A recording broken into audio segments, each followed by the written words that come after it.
Hello, welcome everyone. One moment, I will pop on screen. I'm so happy to welcome everyone here and to start our season of Parent Chat. So, welcome. For those of you who are returning, welcome back. And for those of you who are new, we're so glad that you found us. Balance of Mind is powered by the Lake Washington Schools Foundation and is really committed to making mental health resources and particularly conversations more accessible to parents in our district, and we welcome parents from beyond our district as well. Throughout this year, we are going to bring you a lot of amazing guest speakers that are going to talk about issues that really matter to you and to me and to the community. And so if you have a topic you would like addressed, you can simply drop that into the chat box right now and we'll take note, or you can email us. We're here for you and we want to make sure that we bring you the information that you most want. My name is Coach Sherry. For those of you who are new to the Parent Chat, I'm the founder of TeenWise, and in that capacity, I'm dedicated to empowering girls to ditch the girl drama and enjoy healthy friendships. And I'm also an advocate for teen mental health, which brings me here to facilitate the Balance in Mind Parent Chats. It's near and dear to my heart. Now, tonight, I want you to know, and with all these webinars, we don't want this just to be us talking at you. We really do want it to feel like a conversation. So yes, I know it's a webinar, but we're going to converse through the chat box and through the Q&A box. So as we go, we would love for everyone to comment if things stick out to you. You can definitely just let us know what you're thinking. If there's something that you're like, oh, that's an aha moment, you can put that in the chat box.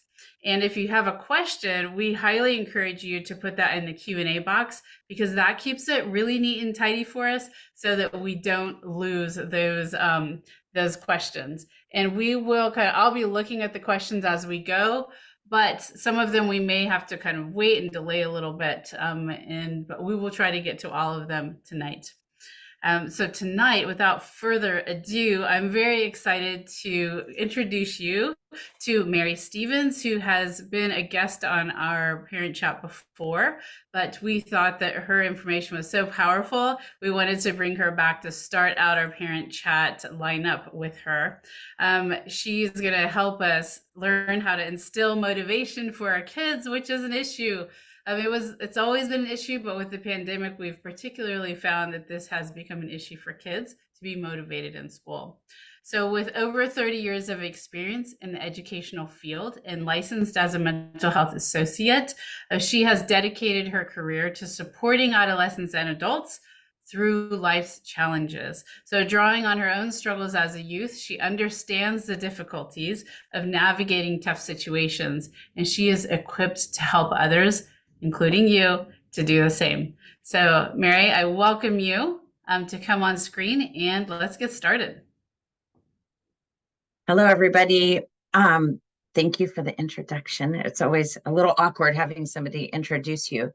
I am at my office in Issaquah and my lighting is terrible, but I figured that this is the best. These fluorescent lights do not light up well. And my 50-year-old self is not good under the fluorescent lights. So here we go. We're glad you are here and you look fantastic. Motivation is always a point that we want to, I'm trying to see where my thing is. Okay. It's always a point that is a point of contention for parents because we want kids to do their best all the time. And that's the first thing I want to talk about is that in schools now, compared to when we were all there is a huge amount of curriculum. There is lack of support for things like study skills, organization, all of these things that in our brain are like, why didn't you learn this in school? There is so much coming at teachers, and it's all about content and creation and just go, go, go, go, go. More than any time in history, teachers are the most educated they've ever been and the most trained and the most overwhelmed. That trickles down into our kids. And so when our kids go to school, we are thinking that it's the same school that we went to, and it is not. So tonight I want to talk about things that can help us help our kids find the motivation, find the why. And a lot of tonight kind of focuses on teens. However, this is top down. This is all kids and really all people. As I look at motivation for myself, and I'm sure that you can reflect on this yourself, we all have one or two things, if not more, I have more, that I wish I was doing better. I wish that I exercised more. I wish that I did not like processed food as much as I do. I wish that pasta was not my favorite food. I wish that I was more organized. I wish that I was not a clutter person. My husband teases me that in our next house, all the tables are going to be slanted so that I can't put anything on a flat surface, because if there's a flat surface, I will start to put stuff on it. And when I was younger, I would put stuff on it and I would know exactly where it is. And now that I'm in my 50s, I don't remember where things are. So I have a lot of things that I wish I was better at, but I no longer have anyone standing over my shoulder saying, why aren't you doing this? Why aren't you doing it my way? Why aren't you doing it better? Why aren't you doing your best all the time? So it's very important for us to step back and think of, how are we evaluating our kids, and how do we expect young people to learn that inside piece and the why for them. We have all built up reasons for ourselves to learn new things and to be better. All of us are on different paths with that. And we want to not expect too much from these little people, even when the little people are bigger than us. So in life, every single human wants to feel important and included. And our children are no exception to this. Everybody needs to feel acknowledgement, and they need to feel like what they are doing matters in the world. And so at home, when kids are behaviorally or any other way not listening to us or pushing back, we have to think, do they feel important and do they feel included? And we can only start with our house at first, because when I worked with teachers, I was a teacher coach for 8 years. And I used to teach them, we cannot, anything that's going on at home, we cannot control in schools. We have to take our classroom and then our school and decide what we're going to do to support and help kids. We can offer support to parents, but we cannot change parents. We cannot change the home. We cannot change the environment of the home, but we have absolute, ability to do that at school. And so now that I am working with parents and adolescents and not educators, we have to do that ourselves. I cannot change education. That's why I left the education field, is because I realized that I was not going to be able to change it from within. As parents, we're going to hear all kinds of things from the media to our kids. Most of the time, kids are going to come home complaining about school. And by the way, we did too. We came home saying the teachers were mean. They never told us what was on the test. There's all kinds of things that kids say to us that make us kind of go, wait a minute, what's happening? And then you look on the news and it's very, very uh, pendulum and extremist, right? Kids want to feel important and included. And how can we do that in our home? Every kid has three key needs. One is autonomy, one is competence, and one is relatedness, connectedness. So autonomy is control, choice, agency. They need to feel like they have choices. When they were toddlers, we would give them choices like red cup or blue cup, right? Do you want your banana cut up or whole? Do you want your sandwiches cut in half or whole, or fours or halves? We were taught then to give them choices. As they aged, their choices got bigger and they felt more agency. They wanted to have more control. Competence is things like skills, practice. How are they capable? Are they capable? Do they feel capable? How do they feel capable? Being aware of when they come home and they don't feel like they had a strong day. And Instead of focusing on that, shoring them up at home and creating the competence at their house, right? Connectedness is belonging and relationship. When kids come into your room, and we're going to talk about this later on in these slides, how do we greet them? How do we look at them when they walk in? Do we only talk to them about what they're producing, or do we see the human behind it? Adults are very busy and we're very outcome oriented and we're stressed. And we have to remember that these little tiny people have these needs every single day. And sometimes it's being met at school and sometimes it's not. For encouragement and acknowledgement, we want to ask questions. My best skill in parenting is to get curious. We often want to give advice as parents because we have lived it. We feel like we've lived it. We have lived it. I often see things in my own two kids. I have a 17-year-old and a 19-year-old, and I see myself in both of them. And then I also see their strengths where I don't have strengths. But the things that get to me most are the things that they are similar to me and the things that I wish were better about myself. So when I get curious about who they really are, instead of assuming who they are, my relationship with them is better. So questions like, hey, what do you plan to do next with that? That's pretty interesting. We want to give them choices within. I just advised a parent today to say you can choose to be where you say you're going to be, or you can choose to stay home, right? Those are the two choices. And neither one of those are losing. You're not going to stay home and be punished, but you need to mean what you say. So limited choices. We're not going to give them 10 choices. When you say things like, I believe in you, you'll figure it out, you want them to have that feeling that I can do this instead of, when I was your age, this is what I did. When I was your age, I walked, what was it, uphill in the snow both ways, right? We are, in my family, we are starting to do a little bit of that. We always think that we did it better when in fact, if we had these, people who grew up in the 80s talk about how we're so glad they didn't have phones to record us. And now our poor kids are going to be on film all the time. We have to say to them, I know you can figure this out. I know that you can. Your ability is good. You're smart. You're a thinker. Go figure it out instead of fixing it for them. The other part is relatedness, that connection. And I see you and I notice you. And I mean you, not who I think you are, who I want you to be. I actually see who you are.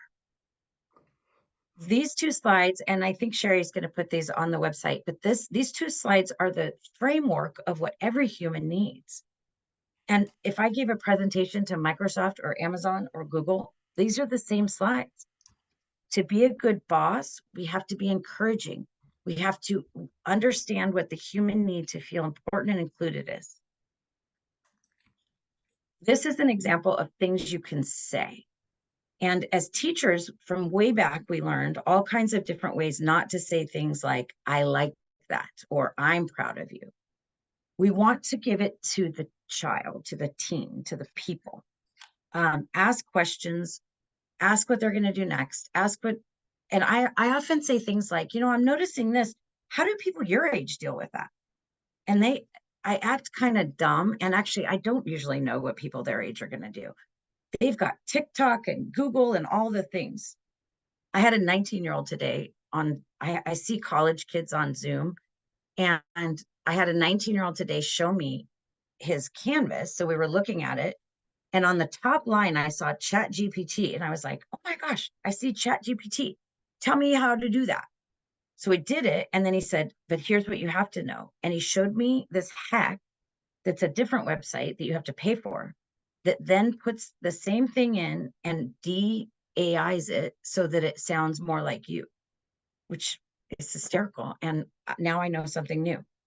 But if I had said, oh, you shouldn't use Chat GPT because you're not going to be able to, write, he would never have shown me that. So as parents, we want to be open and curious and exploration with them, right? We want to be that person for them. Here's the fact. People who feel better, they actually do better. A lot of a lot of parenting methods are, I remember when my kids were babies, people said, find their currency so that you can take it away. And I was like, oh, that doesn't sound so good. And then it does sound good when you get scared and you don't know what to do. Here's what I know. People who feel supported and feel secure actually want to do better. In a classroom, this looks like connecting and letting the kids know that you have expectations in a kind and firm way, and then building a relationship with the kids so they know that you like them and they actually like you and want to be around you. And that's how they want to perform in your class. So when they feel better in the class and they feel secure, they will want to do better. So I like to talk to kids and adults about respect. I was what I call a gifted offender in middle school. I knew exactly how to get kicked out of class, and I knew exactly what to do to make all of my teachers lose their mind. I was very buddy buddy with the office people because I would go in there and they would put me to work. And I learned how, those of you who are my age, we had this machine that had purple ink and it smelled so good. And you would crank it like this and it would make copies on basically on carbon paper, and they would come out a little blurry. And I don't even know what the name of it is, mimeograph. I don't remember what it was, but I would do that because I would miss all my recesses. And then people would send me to the back office to do work. I went to a Catholic school, and it's also where I realized that all the teachers in the teachers lounge had that giant Gallo wine in the teachers lounge fridge, which does not happen in public education. And I don't know if they actually drank it, but I think they did. And I'm going to pretend like they did. But they used to say to me, Mary, show some respect. And I would roll my eyes and say, I am showing respect. And no one ever said, go look at your face, because I was not showing respect, but I didn't know how to show respect. My house, respect looked a little differently. And so I didn't know. Nobody ever said, here's what your face looks like. Here's what your words need to say. I had no idea. So I like to teach kids what this is. And in your house, respect looks differently than it does in the house next to you. We have to teach this kind of stuff to our kids. Now, if you have a 15-year-old and you're like, oh my gosh, I never taught him that. He's 15. Here's what I like to do with teenagers is I like to say things like, oh my gosh, I realize that I have not done this before. And I just wanted to have a conversation with you because I realize that sometimes I don't show you respect. And I learned this today and I want to share it with you. So just like, when you have a partner and they're adults, you giving them advice doesn't usually go so well. It's the same thing with teenagers. They are going to push back if you're trying to fix them. However, if you're working on yourself, brilliant. They're all about fixing us, right? Because we don't know anything. So I learned how to show more respect today. And you can even be telling this to somebody else on the phone or in your room, or have a family meeting and say, I learned something new. So the first thing is your face. And so for me, it was my eyebrows. I have permanent, like inch deep wrinkles right here because when I was my first couple years teaching, my face was like this all the time. Even when I was happy, I was so like concentrating. I wasn't really mad, but my face looked mad. So I learned that my eyebrows have to be up in order to show respect. And I wish I had learned this when I was 12 because I would not have been in the office so much. My eyebrows are up, and nobody's going to think I'm angry at them if my eyebrows are up. Next thing is tone of voice. Tone of voice is so important. And again, the first 10 years of my marriage, I think I argued with my husband about tone of voice because he would say something and I'm like, you just called me stupid. And he's like, I did not call you stupid. And I'm like, you did with your voice. You did. Your tone of voice is saying you're stupid. And we would go rounds with this, right? The tone of voice in kids that are defensive or that know they did something wrong is often very aloof, and it triggers something inside of adults that's like, he doesn't care enough and I'm going to make him care, right? Or her. I'm going to make them care about this. So the tone of voice that we have, we need to be careful as parents. And I'm telling you this every single day that I walk into my teenagers, who, by the way, have socks all over the floor. The dishwasher's not unloaded or even looked at. Dishes are in the sink. All the things, right? Teenagers are a hot mess most of the time. So I walk in, and if I say, hey, could you guys take out the trash? I'm going to get a much different reaction than if I say, oh gosh, next time you guys get up, if you could take out the trash, that'd be great.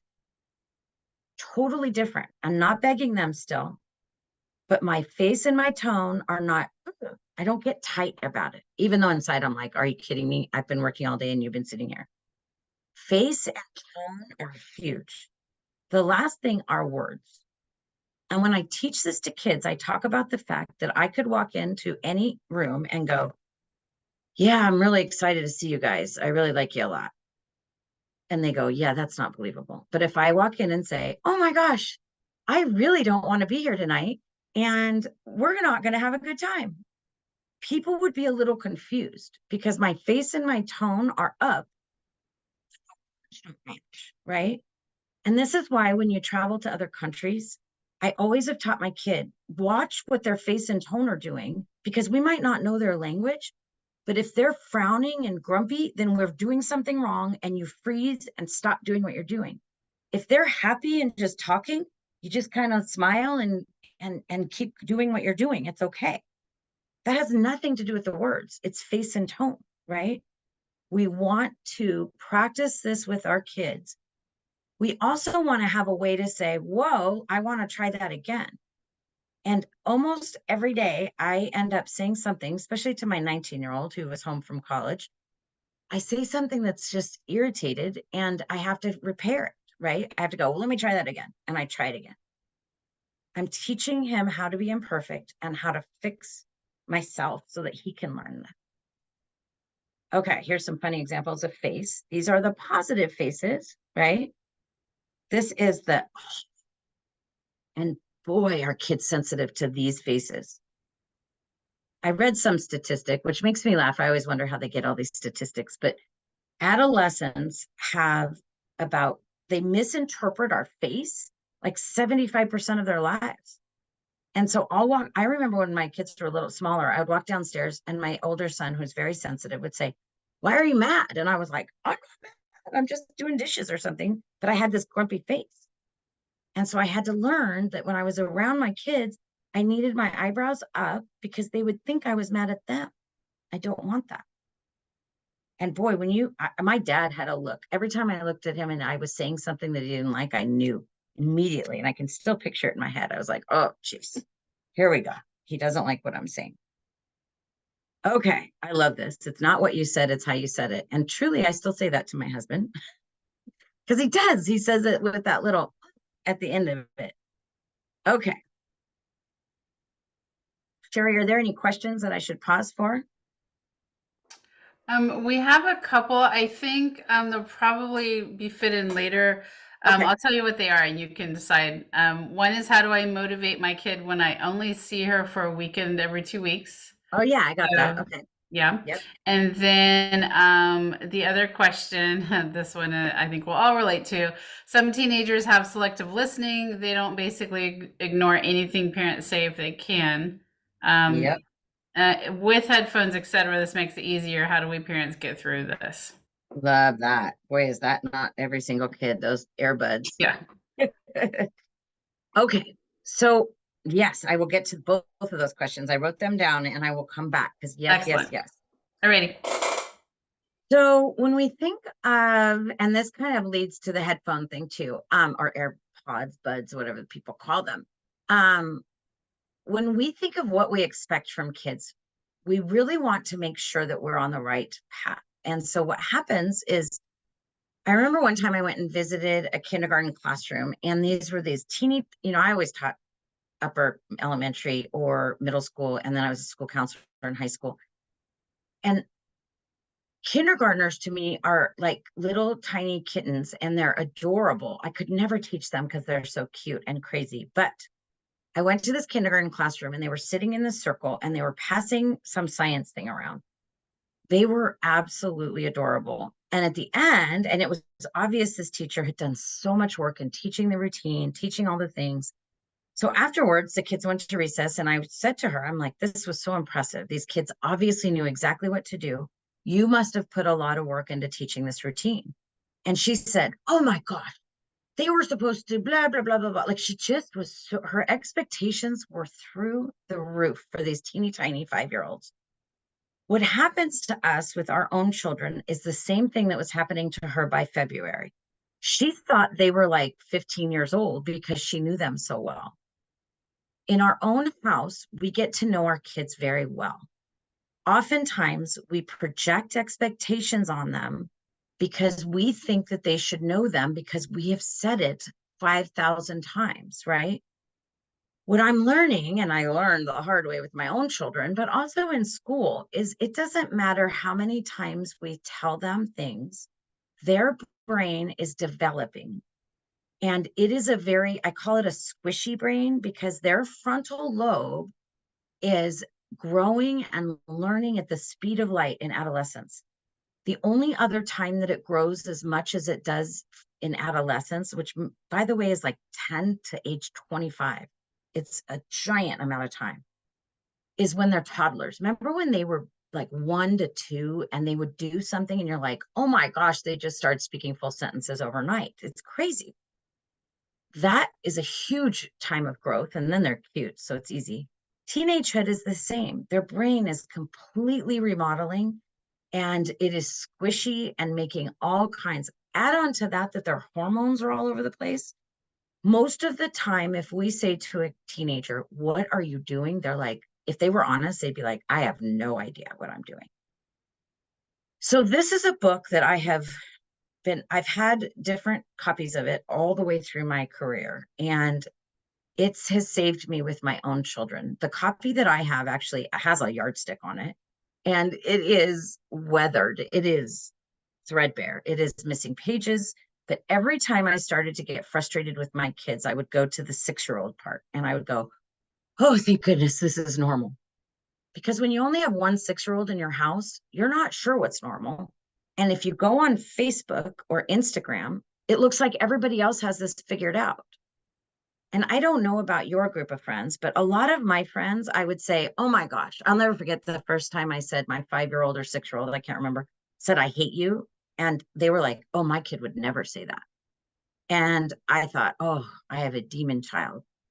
Expectations can get large if you compare with society, because not very many people are telling the truth. And this book is helpful. It's more helpful than the web, in my belief. The web is a deep hole. But this you can look up and see what is typical for brain development. This is not oh, I'm just going to tell you my anecdotal experience. This is brain development. And it's very bullet point friendly so that you just look at it, get an idea, and then move on to doing whatever important thing you're doing. So before we put things on our adolescents, we really need to think, is this typical? Now, this is 4th through 14. High school ages has some things online that are also good. And it's a little more helpful to know that the reason I think the reason this hasn't gone up is because it varies so much in high school. I have one client that's in 9th grade that looks like he's in about 5th grade. And I have one client that is in 9th grade that is 6'4" and almost 200 pounds. So that's just body, right? Their brains are just, and they basically have the same brain, actually. So you just don't know. They look big, they look small. You have no idea. So this is a hard time. I'm going to skip that part real quick and come back to it. I forgot that I had the fancy thing.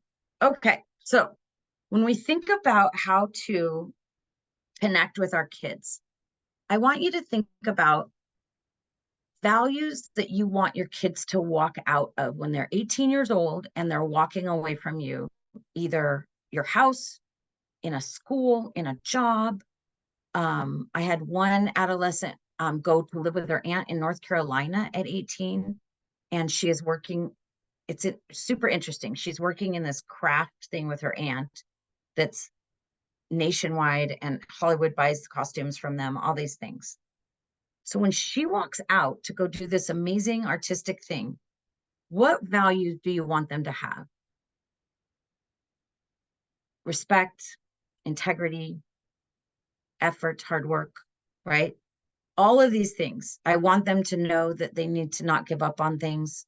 Whatever you come up with, I would suggest single parent partners, sit down with your co-parenting people and say, what do we want? What are values that we want them to walk away with? And then I want you to think, how did you learn those values? I did not learn values by someone yelling at me or shaming me or punishing me or sending me to my room. I didn't learn those values that way. The way that I learned the values that I hold dear are by adults that connected with me and modeled some of it, first of all.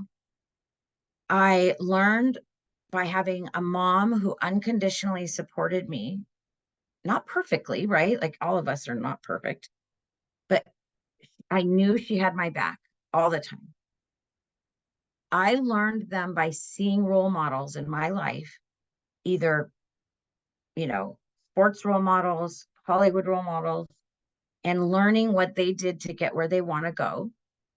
I learned by looking at my aunt, who is a child psychologist, saying, these are the things that you need to do to get there. She was not mad at me when she was doing that. She was supportive and including. How do we learn the important things in life? I remember being sent to my room when I was little. I was still into Cinderella, so I was fairly little. And I remember going crying into my room and thinking to myself, I must be adopted, and Cinderella is my real mom, and she's going to come save me. That's what people think about in their rooms. They think about how much they hate their parents and how much they can't wait to get out of the house, right?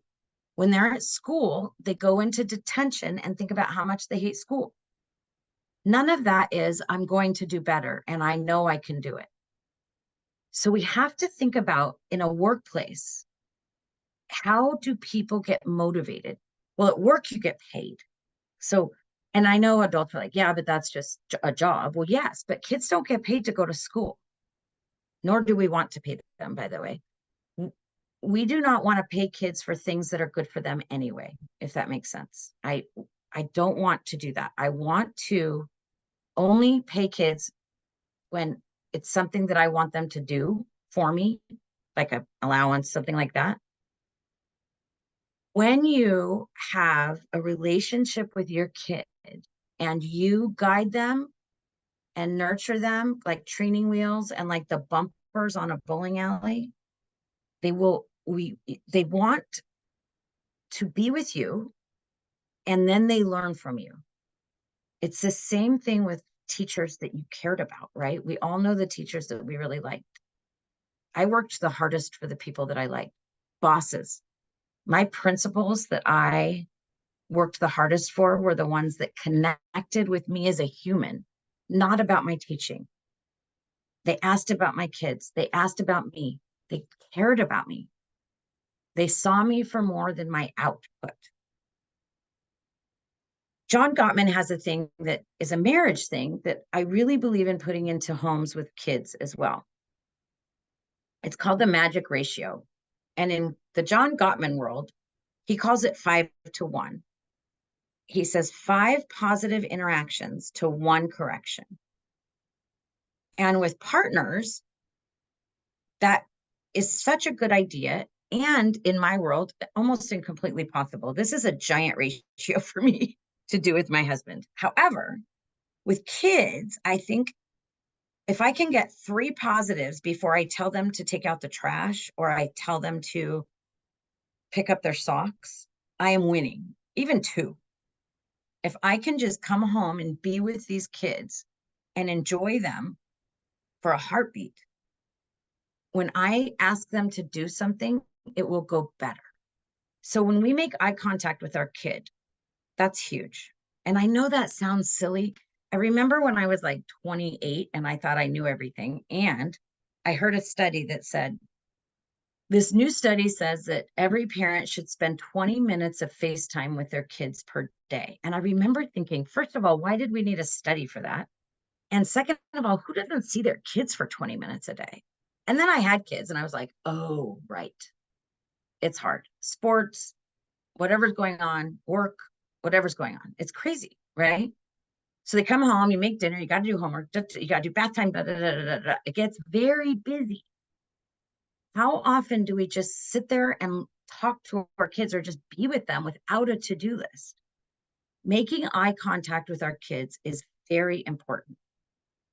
Assume positive intent is another one. And again, it works with our partners too. If our kids say something mouthy, let's assume that they didn't mean it or that they're in a bad spot instead of stop talking back to me, right? Assume positive intent, smiling, nodding, winking, doing the things that go, yes, I got you. Welcoming. I remember when my oldest was a year and a half old and he never slept at night. So he usually would take a good nap. Every once in a while he'd wake up and we had a really small house and he would wake up and come toddle out. And I realized that every time he toddled out too early, I was like, oh my God, I can't believe you're awake already. And I heard something on Oprah back then that said, think about how you welcome your kids when they walk in the room. And I was so thankful that I heard that because then I started, even if I didn't feel it, I said, yay, you're awake. And he'd come running to me and give me a hug because I want, and even now, like when I see my teenagers, hey, I'm so excited you're here. And I give them a hug. Now, I have two boys that are both way taller than me. They don't want to give me a hug every time. They think I'm a little ridiculous, and it's okay. Teenagers are not supposed to be super welcoming back. We have to put our egos at the door when we have teenagers.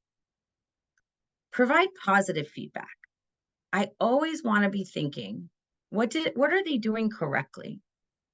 I don't know a teenager that doesn't do most of their stuff. I mean, you got to remember, I'm a therapist. I see things that are I have kids that are definitely in need and they are making a lot of big mistakes. I have one right now that's making big mistakes. And when you sit and talk to this boy, he is the most interesting, deep person. And I get to say that to him. This is so interesting what you're talking about.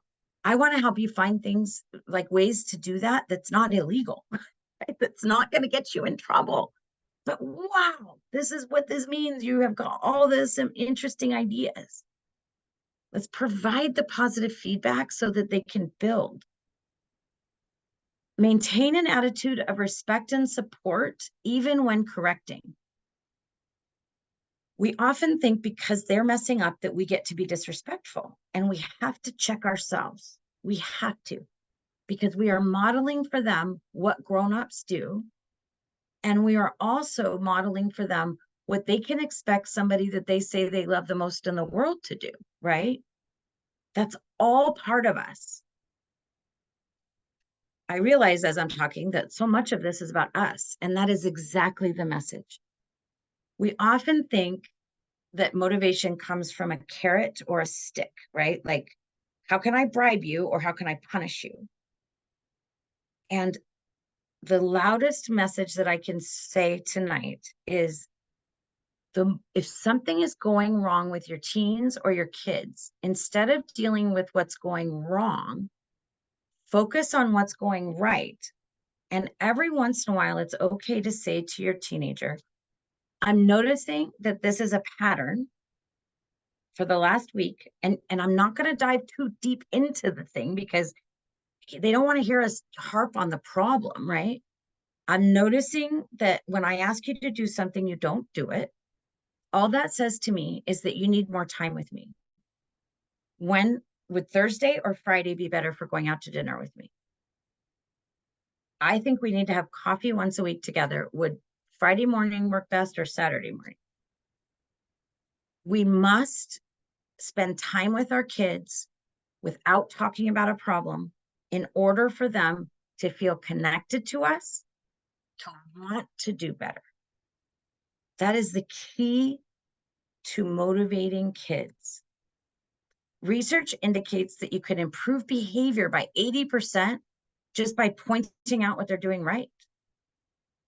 And when your brain is starting to focus on what they're doing correctly, it will blow you away how much they really are doing stuff. It's amazing. And I have this wonderful role, or did, in the schools where I would go into a classroom to support kids that were kind of being naughty, right? That was my, but meanwhile, I got to see all these kids that knew exactly what to do. 2 weeks ago, I went to Skyline's football game, and I hadn't been to a football game since before COVID. So it was overwhelming at first, but amazing.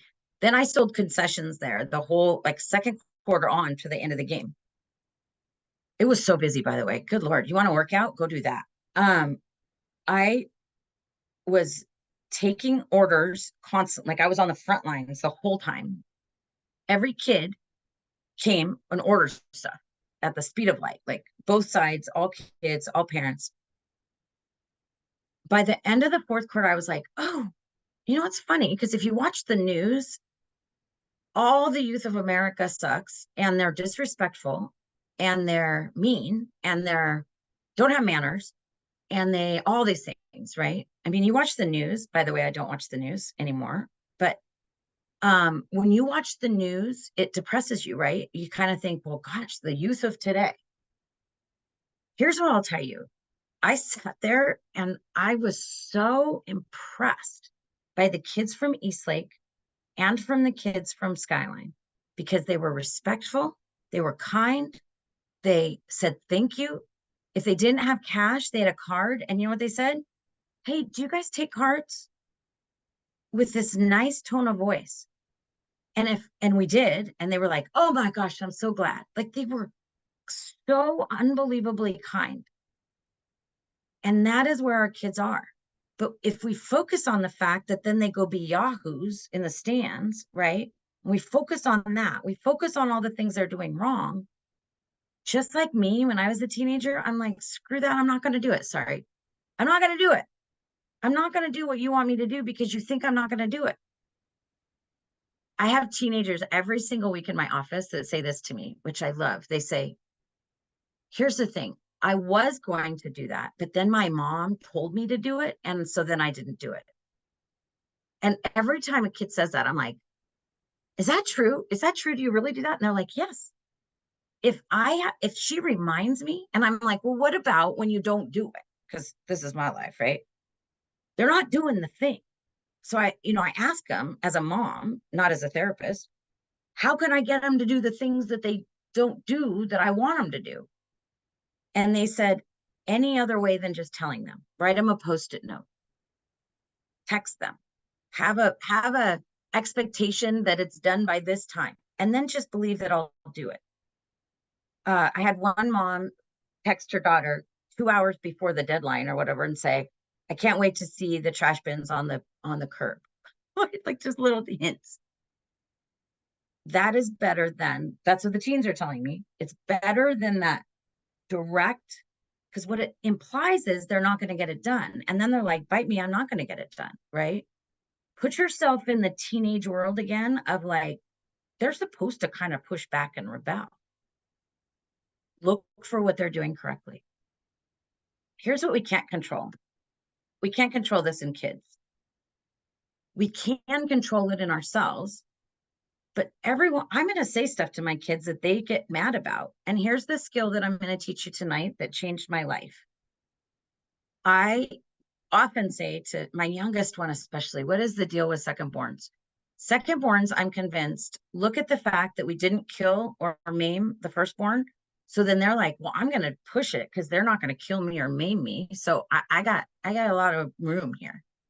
Secondborns got no problem breaking all the rules. And so they will say to my secondborn will say, you could take away everything in my world and I would be fine. And I believe him. So I will say to him, hey, could you do this? And he just looks at me like, are you kidding me? And he won't do it. And I can't control that. So what I can say is, I I need you to do it by midnight tonight. I can't wait to see it done. And I leave it. Now, if that said child, and this has happened many times over his life, he doesn't do it once, and then the next day it's still not done, then I see a pattern. And I say, hey, I'm noticing that when I ask you to do stuff, you don't do it. And I know that most of the time, now, even if he doesn't do it most of the time, here's what I'm going to say. I know that most of the time, when you want to do something, you do it. Actually, that is true. When he wants to do it, he totally does it. So I'd love to talk about what's going on, but more than anything, what that says to me is you need more time with me. And in schools, I used to tell kids, you are inviting me into your life. I'm so excited. And I really meant it. Like, I believe that if they're not doing what I want them to do, they need to spend more time with me, not shaming them, not punishing them. If you are rebelling against me, I need more time with you. We need to go shopping. We need to go to Starbucks. We need to go to Jamba Juice. We need to go on a walk. If your kid says, I'm not doing any of that with you, then you need to schedule a weekend. Like, we want our kids to want to spend time with us. And teenagers never do, by the way. They don't act like they do, but they really do. We cannot allow our kids to go unmoored. We are their roots. We have to be in the bottom of them and saying, I got you, right? I like you even when you are being like this. I love you. I am not leaving. I am the bumpers to your bowling alley, and I'm bumping you back into, I love you the most in the world, and I'm not going to let you not learn the skill of when you are not getting along with someone, you have to lean in. Since COVID, I have noticed that a lot of people are scared of that, and kids feel very isolated. Something I always ask kids is, when's the last time you had fun with your family? My own kids would be like, I never really have fun with my family. That's what they would say. We have something called forced family fun, and we schedule it, and they just get to show up. Like, that's what we do. We do forced family fun. And so many of our forced family fun pictures of the four of us, we all look happy. I never post on Facebook anymore because I think it's stupid, because we all look happy and they are complaining 100% of the time. And I let it go. I call myself a duck. Like, I quack, quack in my head, quack, quack, quack, because I let it roll off my back. Teenagers are built to complain about everything. Every trip we go on, they complain the entire time. It is very difficult to take teenagers anywhere. They will complain and complain and complain. And we have to just say, so glad you're here, right? Sometimes teenagers, I laugh because it's almost like I'm back in high school again, and everything I do is criticized. Everything I say, I'm stupid. Everything I do is dumb. And I have to have friends. I have to have a life outside of my kids, because they shore me up. And then I come into my kids and I have to not take it personally, right? I have to. Okay, tips for keeping it positive. Number one, take care of yourself. Do you remember when they were little and they said, oxygen mask on the parent first? I remember thinking, no way am I doing that. If I don't do that, I'm lost. They die. We both die. You have to take care of yourself. And sometimes that's going to require you learning how to do that again. That is me right now. Like, in the last 3 years, the kids know, my kids, my boys, about 3 years ago, I said, I'm not going to be around sometimes because I have to build a life, right? I have to figure out what I like and what I want to do. So take care of you. That's why you do it, is so that when they give you mouth, they talk back to you. My mom always used to say, you're giving me lip. When take care of you so that you don't care. My worth is not dependent on a teenager, right? Because they are hard. The other thing is, keep your expectations realistic. This is what my yardstick book looks like. Make sure that you're knowing that when we were 16, we were little buttheads too, right? We really were. We think we weren't. We were. I didn't want my parents' opinion ever. I thought they were dumb, right? And, I find myself arguing with my kids that I'm not a boomer because my mother is a boomer. And then I'm like, why am I arguing with them? The shoulder shrug is the best skill that you will have. My 19-year-old, I'll say, this is what you can do tomorrow. And he'll go, I don't want to. I think that's stupid. And I go, and I walk away. I'm not arguing with terrorists, right? Like, I'm not doing it. I am absolutely letting them be unhappy, and it's okay with a relationship. Okay, clearly state your expectations in advance. This is huge. So if something is going wrong in your house, think, have I taught the expectation? Have I said, by the way, if you're out and about and you choose not to tell me where you are, then tomorrow night you won't be going out. You choose this, but it's all light. I don't hate you, right?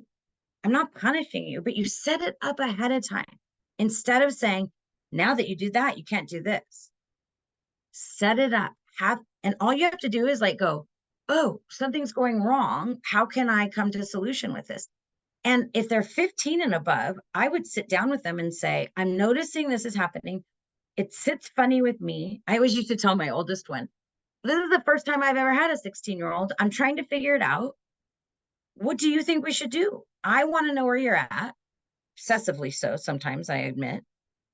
You don't. What can we do?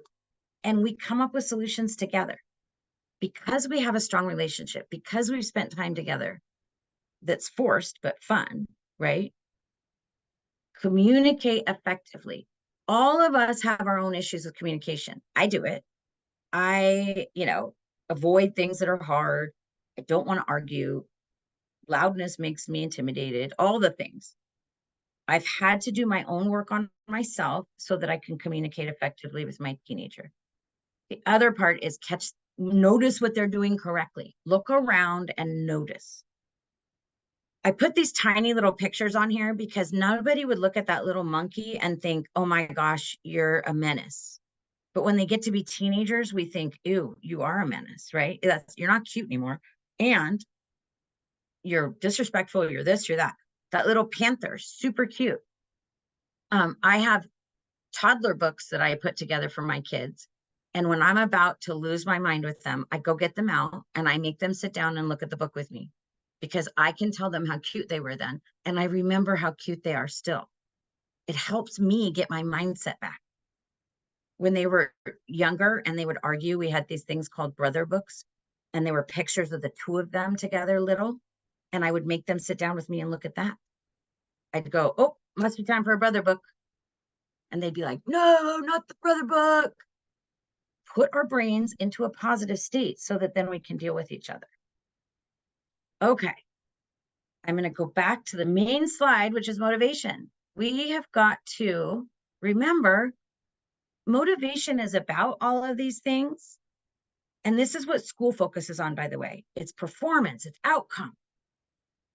I am here to say loudly that motivation is all, where's my fancy slide, about relationship. This is all it's about, honestly.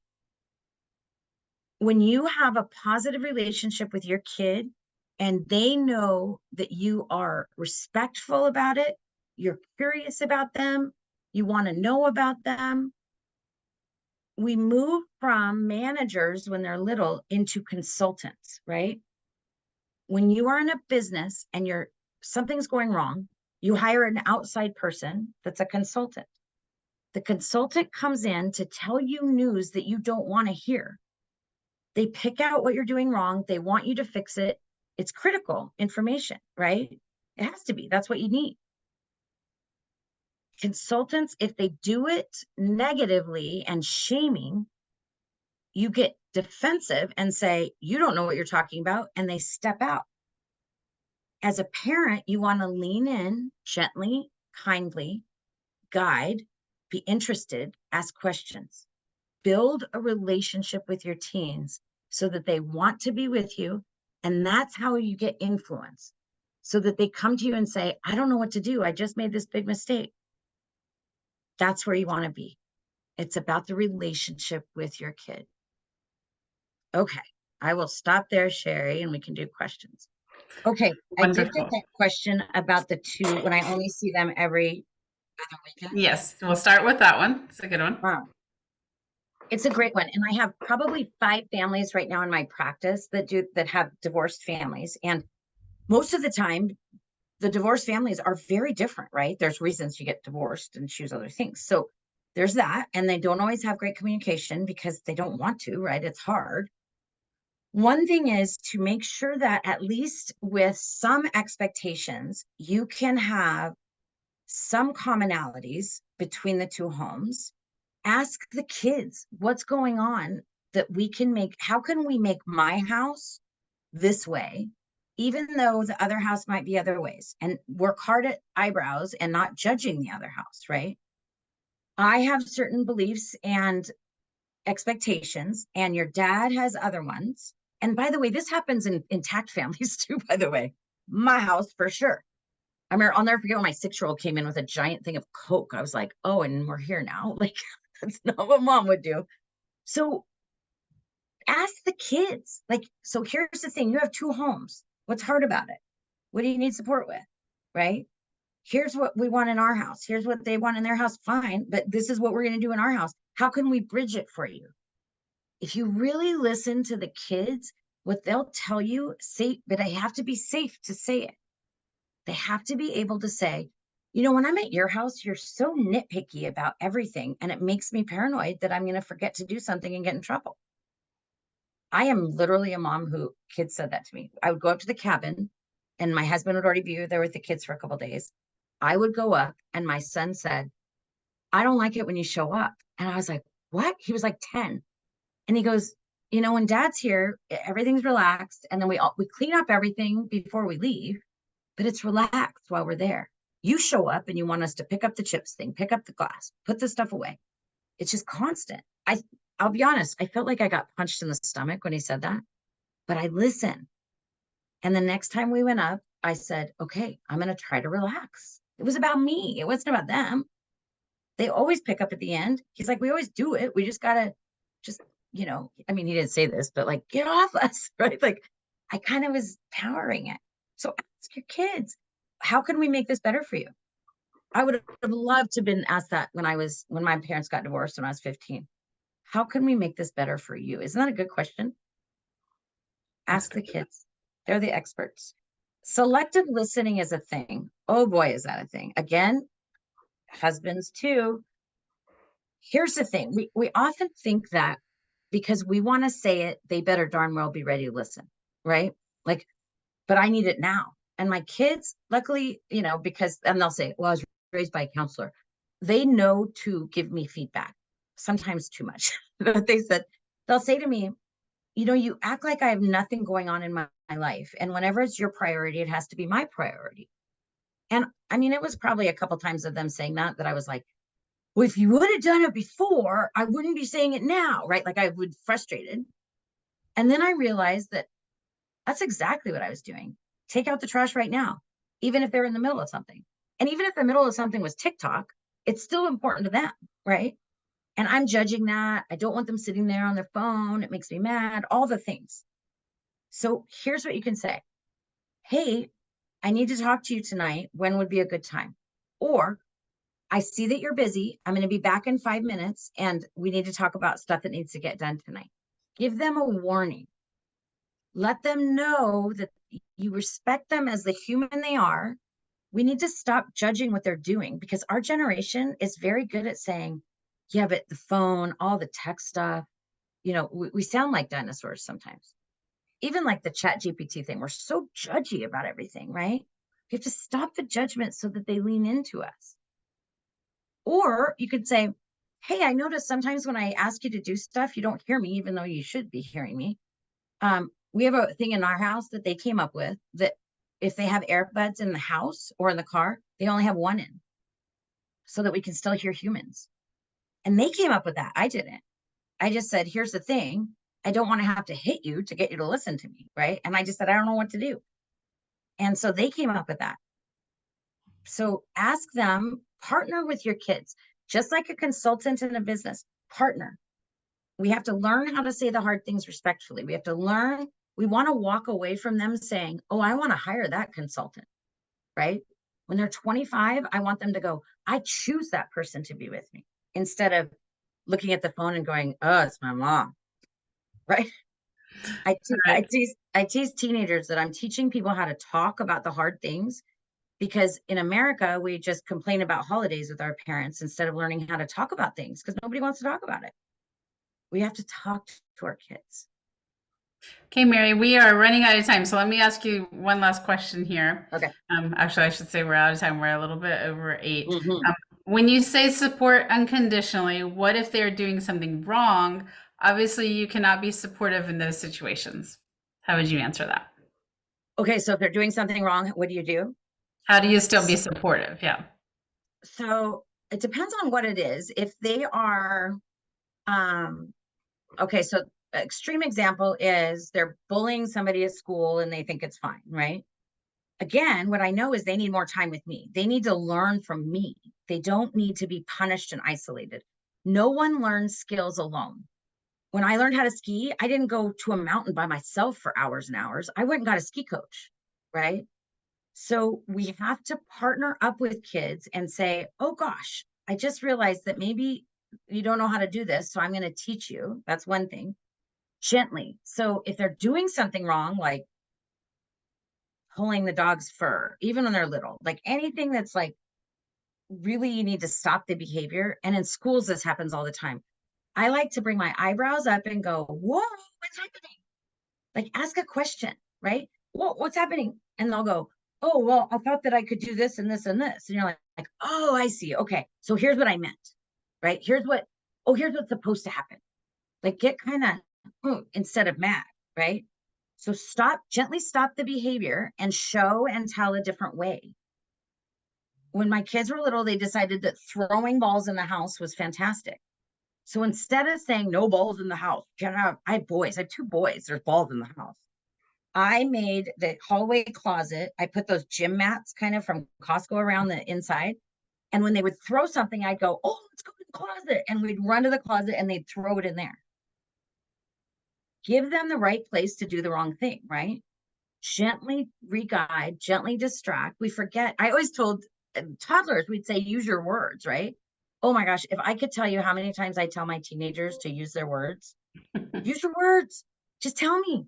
I don't know what you're doing. I don't know. Just tell me what you're doing, because they'll get so mad at me when I'm not understanding what they're doing. You must use your words with me. Tell me. I don't want you to do this. I want you to do this, right? But we have to respect them as humans. They're not little kids anymore. And that's what they're saying in their head constantly is like, God, I'm not a little kid anymore. And in our heads, we're like, you're acting like a little kid. I think this is what comes up. We got to So remind true. our Yep. kids. So, Mary, we had this skewed towards teens, but obviously, most everything that we've talked about is relevant for little kids too. You know, 100%.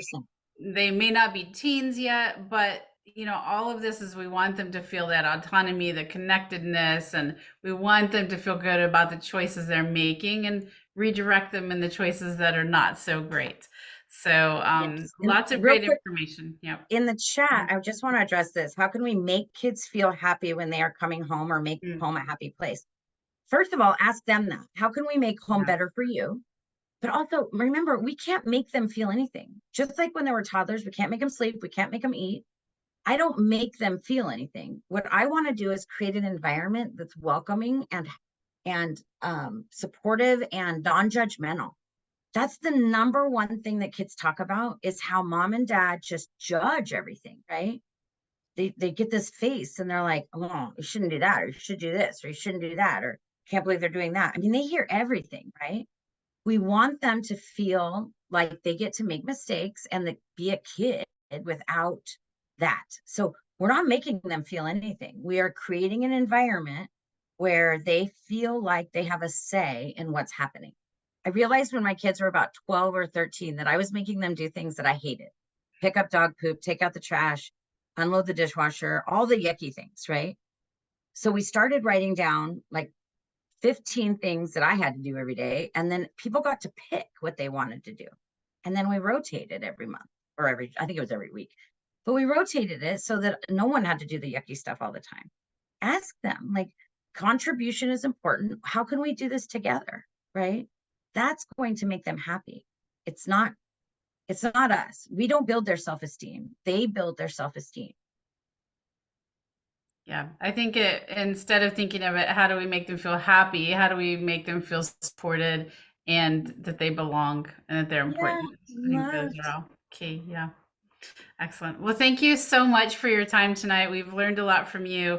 And for those of Absolutely. you who are wanting it, we will definitely make the slides available. Those will be mailed out within the week. We'll mail out the recording and slides, access to those as well.